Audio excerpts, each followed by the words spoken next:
And on to the round of 16. We have the number 1 seed Calypso up against, I believe, the number 17th seed of Blackwing. Calypso has been extremely destructive so far, whereas Blackwing's greatest strength has been its durability, so it'll be interesting to see how this one will play out. I would expect Calypso to be a pretty good counter to Blackwing's sort of design, especially with how large it is, but Calypso, or Blackwing rather, has done a pretty good job controlling it so far, but want to get Calypso up against a wall or a hazard, because at the moment it's only really stayed along the center of the arena, which is exactly where Calypso wants to be. Blackwing, oh! This fight was looking like it was going to be an immovable object versus an unstoppable force. After a massive upset from the number 17 seed knocking down the number 1 seed just in the round of 16, we've got the Hammersaw Attendant versus Yelini, who's, well, those wedges are going to be pretty difficult for Attendant to surmount. It looks like a skinned version of the small wedge component. Is that accurate? That is indeed, I believe. The sorts and media cards. He is probably going to win on like an 8-7 judging split. Oh, okay, something happened. Yelini got under Attendant. Awesome. I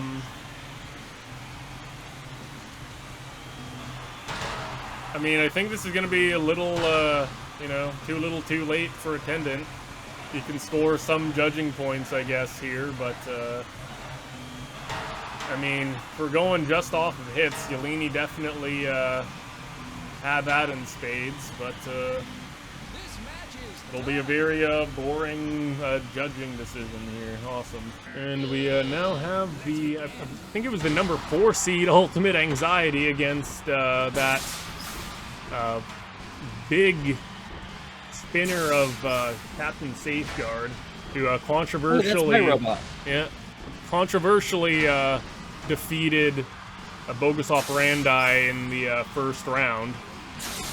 Unfortunately, I don't think this is a particularly great matchup for Captain Safeguard to prove himself here, as it spent most of the fight against Bogus Operandi just kind of pirouetting or doing somersaults.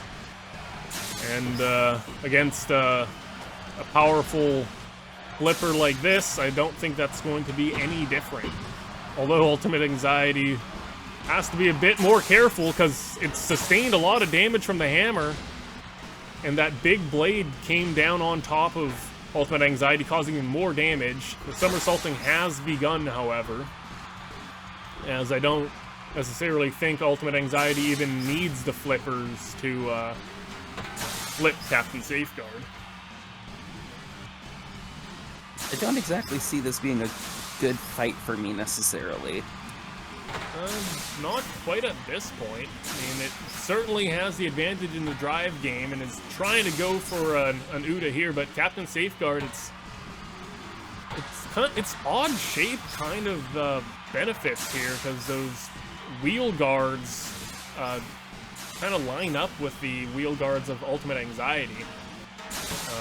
Ultimate Anxiety might have to try to shove Captain Safeguard down into the pit.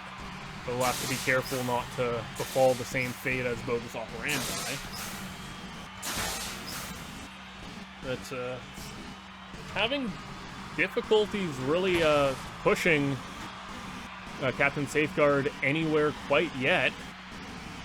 Captain Safeguard just hugs him and is getting taken for a ride all over the arena. We'll see where Ultimate Anxiety elects to drop him off. Maybe going for the Uda. Nope. Going over to the hammer. Stopping. Okay. Oh. That was anticlimactic. There goes the aluminum portion of the left flipper. Now, unfortunately, I'm not sure if there's anything left for Ultimate Anxiety to really do. I think it missed its shot there and is now, I suppose, trying to just survive in hopes of, well, now we have a rematch from the qualifiers with a Heartbreaker trying to get some revenge against Vlad the Penetrator, the number 5 seed, who eliminated Heartbreaker in the qualifiers. Am I the only one who sees the irony of Heartbreaker going up against a robot that has Penetrator in its name, when Heartbreaker's weapon more resembles a phallic object compared to a heart? Huge strike from Heartbreaker there. He's a little upset of the one-night stand that Vlad the Penetrator left him with. A massive follow-up strike by Heartbreaker, but those two big prods trying to keep that deadly disc at bay. Vlad the Penetrator using its strong drive to shove Heartbreaker back. We'll try to push it towards the pit. It's already sustained a lot of damage. That will be the safest bet for Heartbreaker. Heartbreaker just digging in, digs back and is forcing back Vlad the Penetrator, who's managed to pierce through that front armor of Heartbreaker, slamming him back into that arena wall. This is exactly where Vlad the Penetrator likes to be. It does its best work just pinning other machines up against the wall with some big slams. Heartbreaker needs to right itself here, as it's once more going near that pit, breaks off a side stabilizer of Vlad the Penetrator and just runs right over him. If it can get around to the side of Vlad the Penetrator, that could be huge. We have another big push from Heartbreaker breaking off one of the spears of Vlad the Penetrator. It'll make it a lot more difficult for Vlad the Penetrator to play keep away, as Heartbreaker is taking out its frustrations onto Vlad the Penetrator with another huge hit. Vlad the Penetrator strikes back for a moment, but Heartbreaker, a huge hit, knocking off the wheel once again and propping Vlad the Penetrator up against that arena hammer. Heartbreaker may have just completed its revenge arc here against our number 5 seed, and Heartbreaker will indeed complete that revenge arc. We have the number 2 seed, Anthropology 2, against Blood in the Water. Certainly not a great matchup, but Blood in the Water starting out hot, as well as it probably could. Fortunately, it'll need to probably take care of this fight quickly, because the more hits it sustains, the less likely it'll be able to make a finishing blow. Pushing it under the hammer, though, we'll see if we can weaken that deadly blade of Anthropology 2, who's now got, Blood in the Water right where he wanted him. Maybe spoke too soon. Blood in the Water pushing him right back into the corner once again. Blood in the Water catches an errant hit himself, though. Dances a little bit too close to that hammer and is struggling to self-right here. I think it broke something off while self-righting and unfortunately landed right into the clutches of Anthropology 2. That looks like just a chunk of the wheel guard getting knocked off. Yeah, and now it's playing keep away. A good hit there from Blood in the Water, who sustains even more damage from Anthropology 2 before charging itself back into that hammer again. Anthropology 2 moving towards the arena center, where it'll be safe from those big flips. Blood in the Water lines him up, tries to flip him over the arena wall, but Anthropology 2, it's a difficult shape to get under there. Blood in the Water pushes him right back into that hammer, though. We'll try to do some more damage. Almost kind of pole vaults him right over the wall there. An interesting strategy. And he's angled Anthropology awkwardly up against that wall. he will be able to free himself, presumably, with that little tread. On the water, though, currently just happy to keep him pinned in that corner. Oh! And he topples him right over. Another massive upset as our number 2 seed is flipped over. We've got 2 giant fuck-off verts here. This is gonna be epic.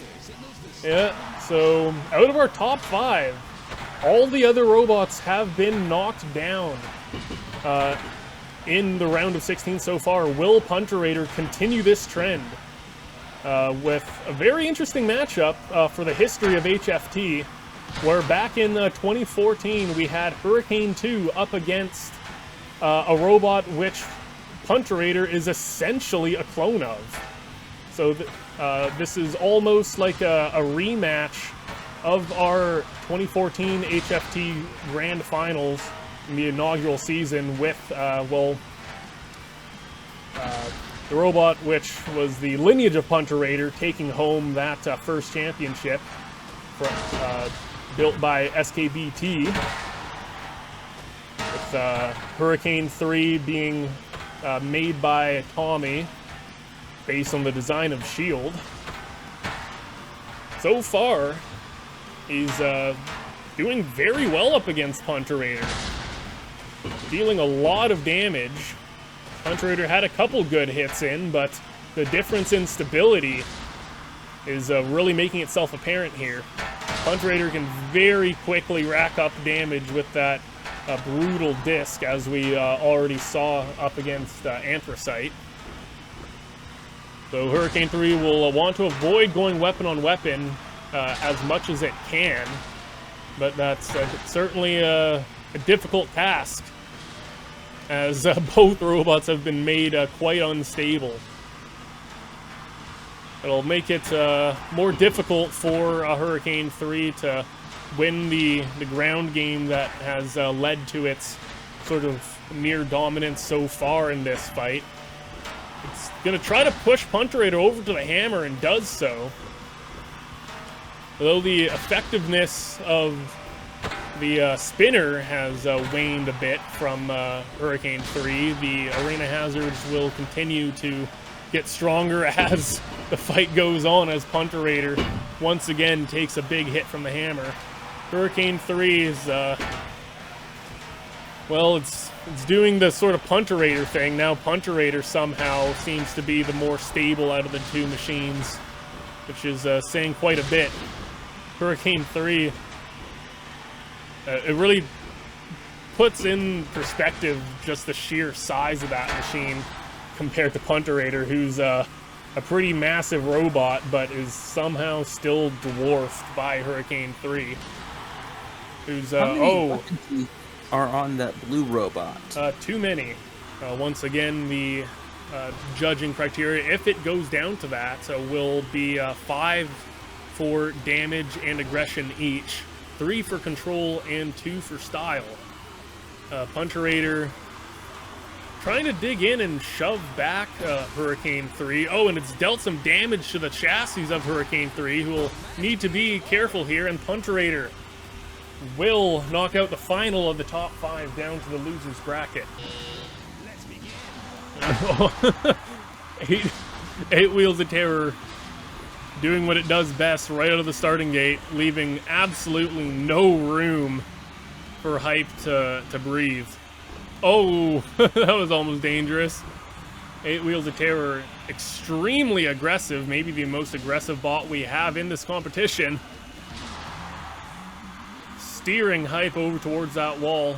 He's really trying to shove down the pit, but might just try to see if it can slam him up against the wall here so far. Hype getting underneath that wedge. Will need to take advantage of the opportunity, as Eight Wheels of Terror is just a difficult robot to really well, get a good bead on, as it kind of just throws itself all around the arena, but with some method to the madness, as it's performed well so far, but might have just taken some damage there to the wedge, courtesy of the Disc of Hype. That could prove crucial if, oh, Hype could have just controlled itself. And now for our final match of the round of 16, we have two Quanta vertical spinners, Vulgaris and Thought Contagion. Vulgaris currently holds the speed run record, dispatching of Colin, the Devourer of Worlds, in only 22 seconds.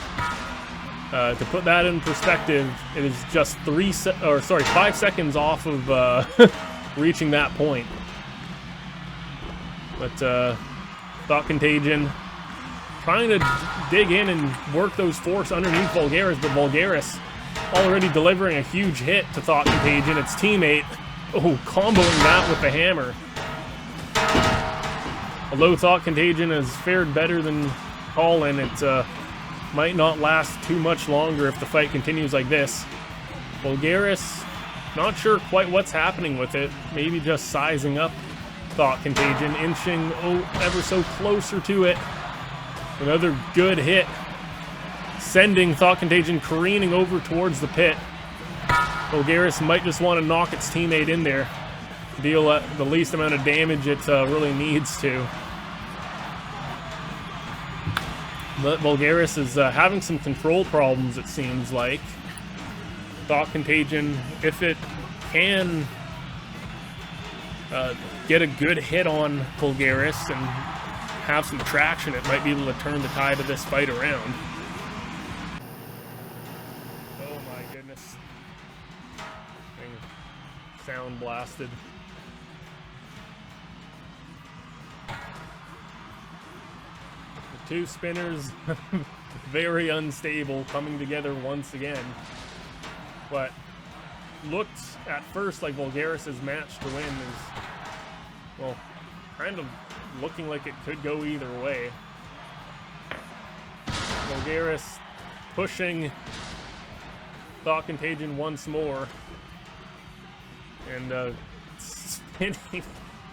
I'm not sure why Vulgaris in particular really likes to do this, but it seems to just spin faster and faster. You spin me right round, baby, right round.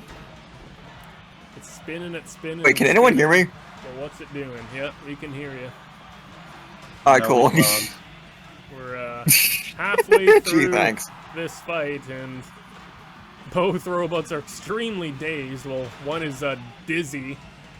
The other seems to be more punch drunk. Not sure if either of them have much of a knockout capability at this point in the fight, unfortunately. So It's looking not. Yeah. This might just be the sort of tale of the rest of the fight here, unless either of these robots can...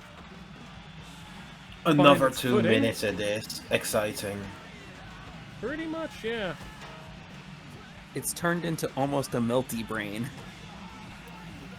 Well, because it's melting my brain looking at it. Yeah, it really is a bad trip here.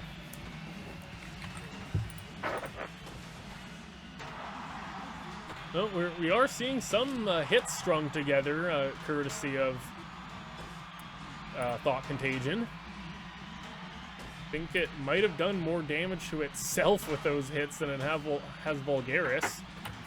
But it will nudge Vulgaris into that big arena spinner, dealing a bit more damage to it. As I would expect, this will go down to a judge's decision. A little over 30 seconds remaining. We all know that's not 30 seconds. Shut up. No. Look at it go. If both of these robots could score 0 on control, that would probably be the case, but it will be a split of 3 between the two. At this point, somehow Thought Contagion will probably be the beneficiary of that split. Thought Contagion has really just been doing its party trick this entire fight. 10 seconds left. I would not expect there to be